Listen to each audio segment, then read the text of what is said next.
Top 5 Titans that disappointed in 2021. In the comments, give me your 5 most disappointing Titans. Also, could you please drop a like for me?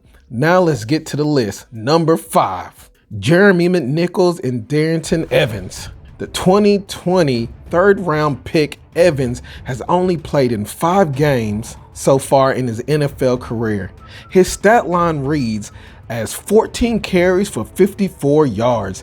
He has only caught 2 passes for 27 yards and 1 touchdown. Evans was brought in to be the change of pace back for Derrick Henry, but his inability to stay healthy and the emergence of Hilliard has made him irrelevant. Jeremy McNichols is the opposite. He has been available when called upon. The problem with McNichols is he is not that good. Most of his positive plays comes on 3rd and very long, so he only sees 3 men in the box. He is too small to really be an effective change of pace running back. Number 4, Rashad Evans, a number 1 pick in the 2018 draft. The Titans showed you what they thought about Evans in the last offseason. Titans didn't pick up his 5th-year option. At this point, Evans should be a bona fide star right now, but at best, he is just a rotational player. Evans showed a lot of promise in his sophomore year, but it has regressed every year since. This year, Evans got benched for the playmaker David Long Jr. and newcomer Zach Cunningham. Evans' biggest problem is his play recognition. He is just too slow to the ball. He is below average in coverage on tight ends and running backs.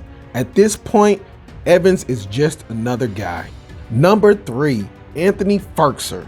I do understand why the Titans let Jonnu Smith walk.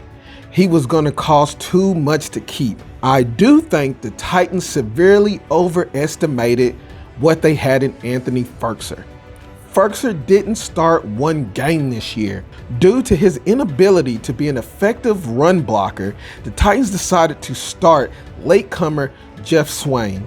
Firkser failed to be a difference maker at the tight end position. Michael Pruitt was more reliable in that department. Anthony Firkser had the best opportunity to become the next big thing in the Titans offense, but Firkser failed to accept the challenge.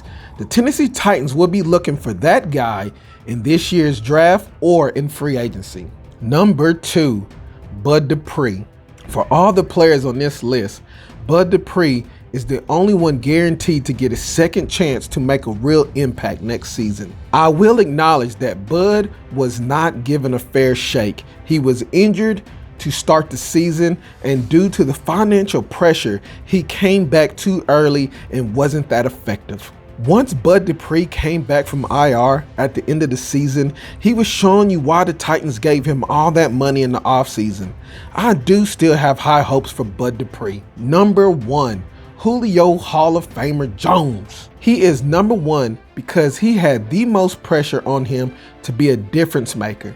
Titans thought so highly of him, they actually traded for him, which means they gave up assets. For what the Titans gave up for Julio Jones, he repaid them with 31 receptions for 434 yards and 1 touchdown. This stat line is just unacceptable. Julio Jones was brought in to transform the wide receiver position by allowing himself and A.J. Brown to receive single coverage due to defenses not knowing which guy would go off in the game. That is not what we got at all. The reality is Julio is just a shell of himself. He is slow and injury prone. I'm willing to give him another chance, but his price point is just too high for a 130th ranked wide receiver. I'm sure the Titans could get better value in the 1st round for a young stud to play opposite A.J. Brown. If you made it this far in my video, please hit that subscribe button and like the video. I will be here all off season with these Titan videos. See you in the next one. Tighten up.